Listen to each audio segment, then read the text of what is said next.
Bismillahirrahmanirrahim. Assalamualaikum warahmatullahi wabarakatuh. Pada kali Waalaikumsalam.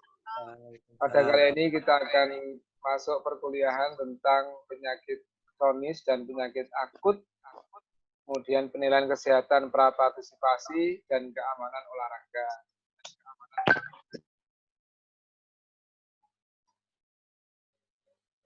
Nah, kita mulai bahwa apa itu penyakit akut dan kronis dan kenapa juga dikaitkan dengan penilaian kesehatan prapartisipasi dan keamanan olahraga.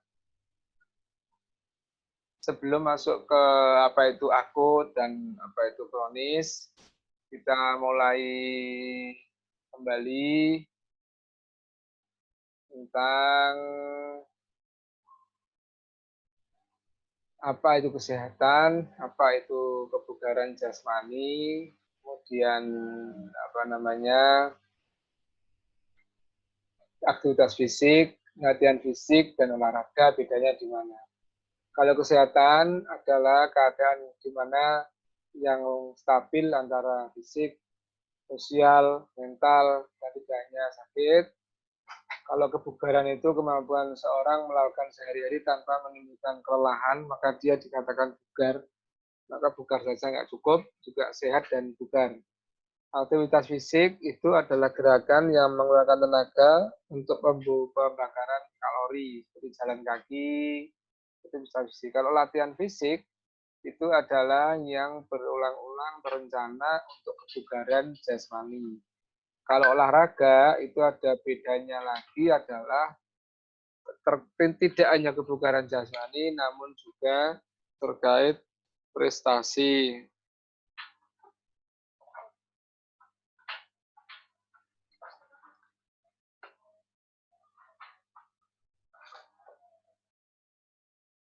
Nah, berikutnya adalah kita masuk pada penyakit kronis. Apa itu penyakit kronis? Penyakit akut serta bedanya seperti apa? Bicara tentang akut dan kronis itu perbedaannya terletak pada waktu, ya. Umumnya berkembang secara tiba-tiba dan dalam waktu singkat, beberapa hari atau minggu, sedangkan kronis berkembang secara perlahan. Waktu lama bisa berbulan-bulan hingga bertahun-tahun.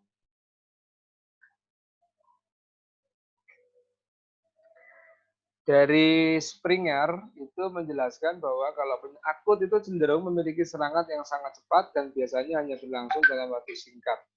Bedanya dengan kronis biasa hanya dikaitkan dengan lamanya terjadinya penyakit. Beberapa penyakit akut tidak memerlukan rawat inap atau perawatan medis. Kondisi akut adalah salah satu yang datang tiba-tiba dan mungkin saja timbul parah. Ini menurut Science Direct. Kalau kondisi begini berarti COVID-19 itu masuknya adalah kondisi akut. Jadi maksudnya penyakit akut, tiba-tiba dan mungkin timbul parah. Biasanya berlangsung rentang waktu terbatas, namun pulih dengan perawatan yang benar. Penyebabnya, kalau akut, disebabkan oleh virus atau infeksi. Jadi tadi yang menjawab bahwa COVID-19 itu adalah masuknya penyakit akut itu benar. Jangan jawaban yang lain tadi tidak benar atau salah. Tetapi juga bisa disebabkan oleh cedera akibat jatuh.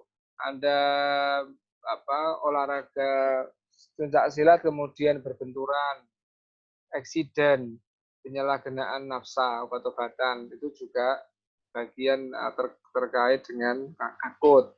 Kalau kondisi kronis, ini disebabkan oleh perilaku yang tidak sehat yang meningkatkan risiko penyakit seperti gizi buruk, aktivitas penyakit yang tidak memadai, terlalu sering mengkonsumsi alkohol atau merokok, faktor sosial atau ekonomi dan lain sebagainya.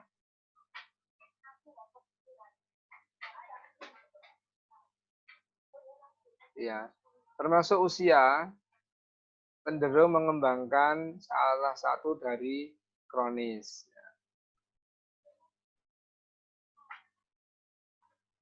Gejalanya apa? Gejalanya dan pengobatannya.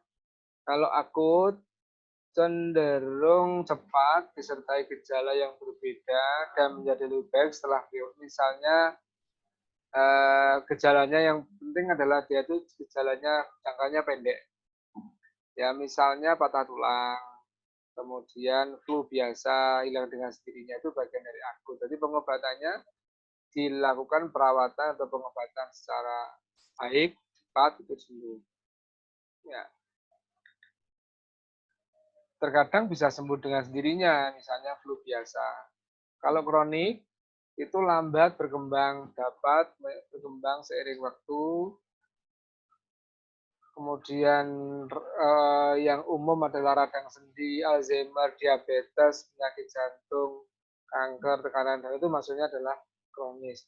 Tidak seperti penyakit akut, kondisi kronis tidak dapat disembuhkan, hanya dikendalikan. Misalnya mengendalikan tekanan darah, mengendalikan kadar gula dalam darah. Misalnya mengendalikan. Nah, mengontrolnya bagaimana mengendalikannya? Misalnya itu dilakukan dengan kerjasama dokter, makanan sehat, terapi okupasi fisik, olahraga, termasuk pengobatan komplementer seperti akupuntur dan lain sebagainya. Ya. Seringnya dapat dicegah dengan perilaku hidup sehat, ya, dan tidak menggunakan obat-obatan terlarang untuk perilaku hidup yang tidak sehat. Contoh kondisi akut, serangan sesak nafas, bronkitis, demam, kebakaran, flu. Flu itu masuk ke akut. Jadi yang menjawab flu atau COVID tadi adalah akut itu betul. Pneumonia, infeksi pernafasan, ISPA, batuk pilek itu masuk. Radang tenggorok, appendicitis, leukemia akut itu masuk dalam kondisi akut. Karena terkait dengan waktu. Nah, contoh kondisi kronis, ini depresi, kegemukan, kanker, stroke, diabetes, tekanan darah tinggi itu adalah kondisi kronis. Nah, setelah kita mengenal apa itu akut, penyakit kronis, kondisi akut, kondisi kronis, apa itu contohnya, sekarang kita sudah mulai berpikir tentang penilaian kesehatan prapartisipasi, yaitu PKPP. Komponen PKPP yang komprehensif meliputi pengisian kuesioner riwayat kesehatan, pemeriksaan fisik yang komprehensif, penilaian dan rekomendasi spesifik yang berhubungan dengan kehati-hatian, larangan-larangan untuk sesuatu keterlibatan berbagai olahraga. Jadi, yang pertama adalah pengisian kuesioner. Riwayat kesehatan ini penting di awal. Pemeriksaan fisik, ya. Kemudian rekomendasi spesifik yang khusus untuk kehati-hatian. Larangan aktivitas tertentu untuk aktivitas fisik yang lain atau olahraga tertentu ada kriteria-kriterianya. Misalnya kaki yang O, kaki yang X, kemudian ada gangguan mata menggunakan kacamata, nah, kayak gitu itu dengan min sekian plus sekian misalnya dan lain sebagainya, buta warna itu menjadi mungkin ada kriteria-kriteria tersendiri terhadap satu olahraga tersendiri. Nah, pengisian formulir PKPP untuk anak-anak itu harus bersama dengan orang tuanya sehari sebelum pemeriksaannya. Ini kaitannya untuk informed consent. Riwayat kesehatan meliputi pengobatan yang sedang berjalan, alergi, riwayat yang lalu, cedera. Termasuk ini yang penting, riwayat keluarga yang relevan. Ini penting, kacamata, gigi, perawatan gigi ya, kemudian alat-alat protektif lain, kemudian termasuk imunisasi atau imunitas, pernah melakukan misalnya contoh vaksin, dia pernah melakukan vaksinasi polio, vaksinasi meningitis, vaksinasi flu misalnya, apakah pernah melakukan itu? Itu penting, termasuk untuk menstruasi pada wanita, itu terkait dengan waktu, kemudian apakah ada riwayat sakit saat akan menstruasi, ini harus ditanyakan betul, direkod secara betul terkait terhadap partisipasi dalam olahraga. Termasuk gejala yang berpotensi menimbulkan bahaya misalnya nyeri dada, pusing, dan pingsan suatu olahraga. Kondisi-kondisi yang memerlukan evaluasi lebih lanjut dengan kemungkinan diskualifikasi dari olahraga adalah banyak hal di sebelah kiri. Ya. Ini dari Children in the Sport, penyakit jantung, hipertensi, pingsan olahraga, pembesaran viscer abdominal, infeksi kronik, gangguan perdarahan. Ini semua harus Anda cermati di dalam melakukan evaluasi lebih lanjut kemampuan diskualifikasinya dari olahraga. Nah, selain pemeriksaan tadi, pemeriksaan sendi dan otot juga penting untuk menilai stabilitasnya, menilai ruang gerak. Jadi gerakannya bagaimana, apakah ada keterbatasan gerak saat melempar lembing, keterbatasan gerak kalau itu kaitannya dengan melompat misalnya. Banyak hal yang Anda bisa lakukan dari mereka. Kemudian gejala-gejala mekanik lain, adanya kerusakan nggak, pernah riwayat patah tulang nggak, retak enggak. Nah, itu ada riwayat-riwayat yang penting sekali untuk Anda pertimbangkan di dalam suatu olahraga. Gangguan keseimbangan termasuk gangguan fleksibilitas. Dalam riwayat pernah cedera atau menunjukkan gejala. Pemeriksaan lain ada pemeriksaan sistem tubuh. Jadi pemeriksaan sistem tubuh lain seperti sistem pernapasan, neurologik, abdomen, THT, termasuk tes penglihatan. Nah, berikutnya adalah pengukuran lain, pengukuran antropometri. Pengukuran antropometri disesuaikan dengan kegiatan olahraga. Ini kegiatan olahraga. Olahraganya apa, antropometrinya apa. Nah, untuk pengukuran antropometri secara umum, Anda bisa cari di YouTube, kemudian Anda bisa cari antropometri, akan banyak di situ. Di sini saya akan menampilkan tentang antropometri yang terkait secara umum. Ini saya akan tampilkan.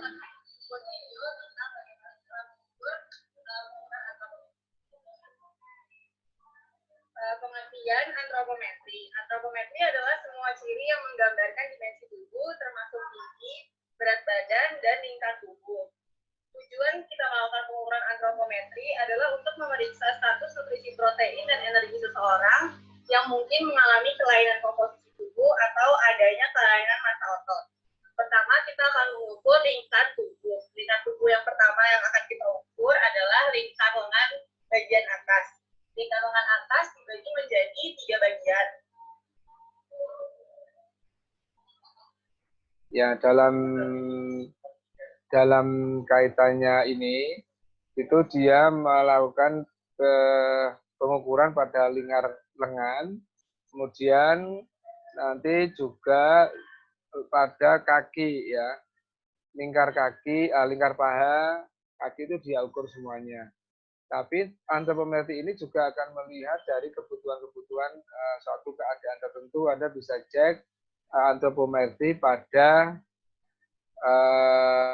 di YouTube ya, YouTube Anda klik antropometri di sana.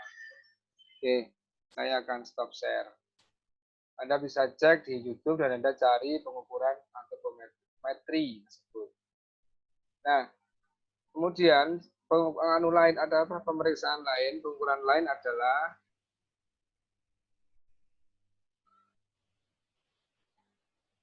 pemeriksaan laboratorium. Pemeriksaan laboratorium itu sangat penting. Sangat penting. Nah, namun temuan-temuan dari tes urin itu jarang memberi informasi tambahan karena biasanya tes urin itu dilakukan sesaat dia meminum satu doping dan sesaat saat dia olahraga baru bisa. Tapi kalau temuannya jarang-jarang karena paling juga hanya doping saja, tapi tidak bisa mengetes yang lain. Nah, pemeriksaan lain yang penting adalah lihat besi, ya, karena yang terlibat dengan kegiatan daya tahan, termasuk latihan khusus pada remaja wanita yang terlibat dalam program lari daya tahan, di mana faktor menstruasi dan tata gizi secara bersama-sama dapat menyebabkan kekurangan gizi. Tuh.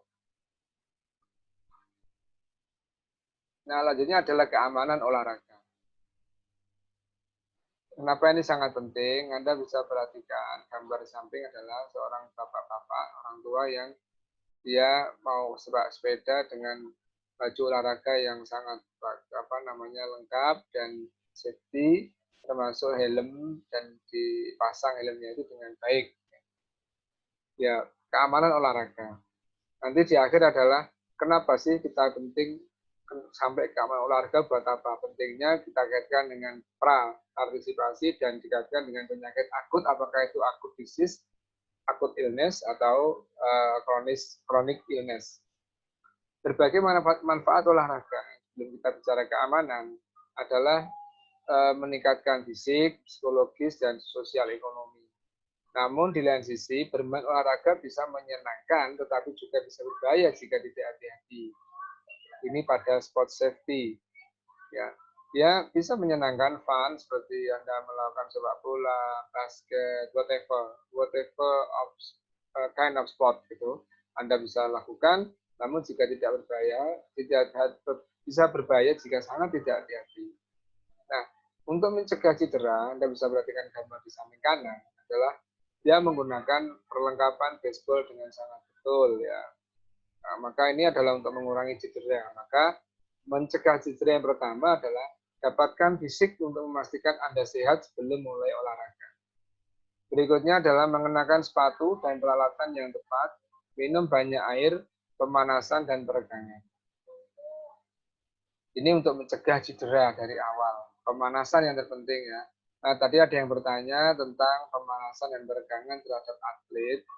Saya akan sampaikan, pemanasan dan peregangan pada atlet itu yang paling penting adalah disiplin diri atlet tersebut. Kalau atlet itu disiplin, maka dia sebelum jauh-jauh hari, sebelum waktu pertandingan, dia sudah melakukan pemanasan dan peregangan sangat pas, sangat tepat. Begitu dia masuk stadion, badannya sudah ready. Itu kalau dia menggunakan disiplin yang baik. Berikutnya adalah pentingnya keselamatan olahraga. Ada artikel bagus bagaimana seseorang ini dia menulis tentang pentingnya keselamatan olahraga melalui buku pedoman dalam olahraga. Itu penting. Nah, Anda bisa baca di sini. Sebagian besar cedera olahraga terjadi karena hal-hal berikut: kurangnya pendidikan dan kesadaran tentang tindakan pencegahan, keselamatan, dan potensi cedera. Ini adalah disiplin dari atlet. Ya. Bagaimana dia melakukan pemanasan, bagaimana dia menyiapkan alat pelindung diri, sepatu, kaos kaki, deker misalnya, kemudian apa saja yang terkait untuk mengurangi cedera. Ya. Deker, tadi ya deker, sepatu, dan lain sebagainya. Kemudian karena kekurangan peralatan, ini juga bisa mengalami cedera. Adalah latihan karate, tapak suci, yang lain sebagainya, tidak ada peralatannya juga nggak betul, karena itu akan ada cedera, bisa menimbulkan cedera. Maka peralatan menjadi sangat penting. Di lain sisi teknik, strategi, kemudian stretching. Pemain dalam kondisi yang lagi buruk ya, dia lagi sakit atau kondisinya tidak baik, nah ini juga bisa cedera ini. Ini adalah tindakan pencegahan keamanan umum untuk membantu mencegah cedera olahraga. Yang pertama, kenakan perlengkapan dan perlengkapan kesehatan yang tepat. Pastikan lingkungan bermain dalam kondisi baik. Ya, lapangan, kondisi yang baik, ya. Kemudian kalau badminton tidak licin, dan lain sebagainya, dalam kondisi yang baik sesuai dengan olahraga yang dimaksud artinya. Yang paling penting adalah juga menegakkan aturan keamanan. Ini harus sangat ditegakkan. Cuma memang untuk klub-klub yang kecil itu tidak begitu menegakkan keamanan. Tapi kalau untuk klub-klub yang besar, tentu berani dia mengambil keamanan. Bagi pemain yang tidak mematuhi aturan keamanan akan kick out from club. Jadi akan di-out dari klub. Nah itu resiko. Artinya, tapi kalau yang kecil nggak masalah. Seperti kalau tentang safety work ya, keselamatan kerja, itu juga sama pada perusahaan-perusahaan yang bonafit, konstruksi yang bonafit dan maju, dan sangat terkenal, dia menegakkan aturan keamanan betul. Tukang batu atau tukang yang datang tidak menggunakan sepatu atau alat keamanan yang dimaksud, ya tidak boleh masuk, out ya. Out 1, 2, 3 kali bisa tidak boleh kerja lagi, di out. Jadi nggak ada bahasa orang yang atlet yang bagus atau orang olahraga yang bagus itu bahasanya sumo, kemudian panas, tidak nyaman. Nggak ada bahasa gitu, karena semua untuk kepentingan dirinya sendiri dalam mencegah cedera, juga untuk kepentingan klub karena kerugian klub dan kepentingan banyak pihak. Ya. Kalau bicara klub, nggak cuma klubnya yang rugi, tapi juga sponsor pada klubnya yang mensponsori, termasuk owner dan lain sebagainya, itu akan merugi. Kemudian tetap terhidrasi selama dan setelah olahraga, artinya tidak kurang minum ya. Kalau Anda perhatikan pemain sepak bola itu di saat-saat temannya cedera, ada yang datang membawa minum, dia pasti mengambil minum sedikit untuk menjaga agar tidak dehidrasi. Ya. Kemudian ada break sejenak saat latihan dan selama pertandingan untuk mencegah cedera yang berlebihan. Ya, ini harus break. Kalau Anda latihan juga ada break tertentu sehingga tidak langsung dihajar terus, karena kaitannya dengan overtraining nanti itu nanti. Ya, overheating dan overtraining. Itu terlalu panas dan terlalu lebih dalam training. Ini masih ada yang masuk. Oke.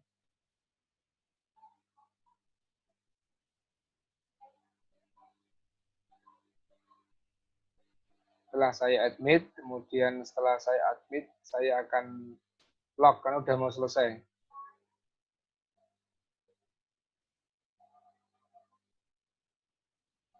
Nah, selama pertandingan juga ada break. Kalau kita perhatikan saat olahraga seperti basket itu kalau ada permainan basket, seringkali ada permintaan dari diperbolehkan pelatih untuk meminta break. Tapi ada beberapa kali saja.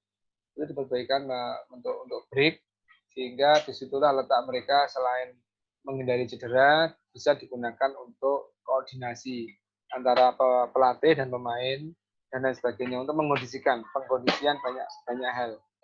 Karena faktor orang bisa cedera selain hal-hal ini di atas adalah termasuk keadaan mental ya. Mental itu maksudnya di sini. Masuknya itu mental, maksudnya di pemain dalam kondisi yang buruk. Ini termasuk mental, dia lagi nggak nyaman, psikologinya terganggu. Ini mudah cedera karena dia menjadi ngawur mainnya, kemudian mudah untuk sangat emosi dan lain sebagainya. Nah, terakhir, kenapa keamanan olahraga ini penting? Ya, saya akan ganti aja keamanan. Kenapa keamanan ini sangat penting? Ada tadi yang keliru, ya saya ganti seperti ini.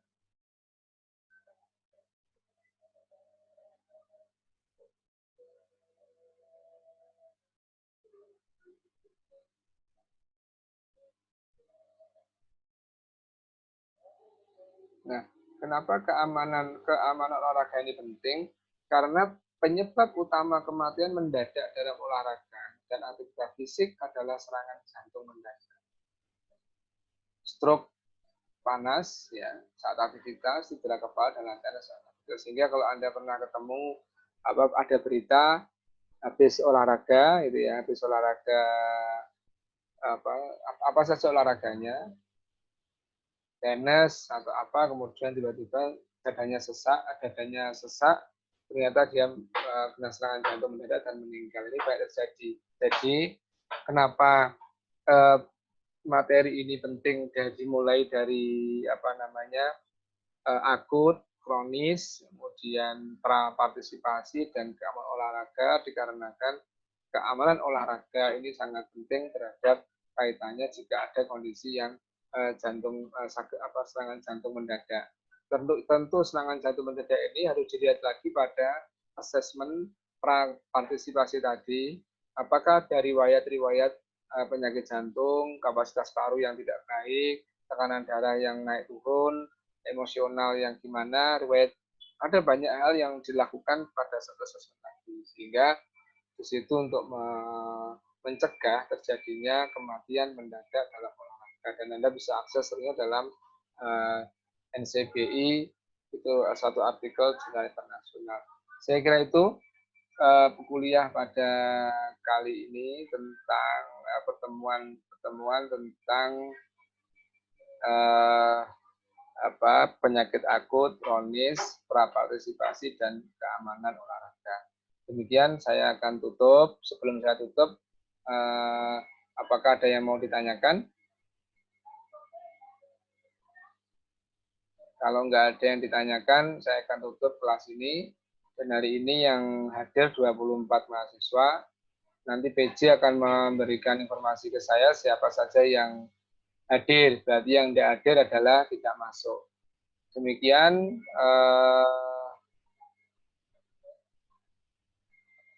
Ya, saya akan tutup dengan bacaan hamdalah.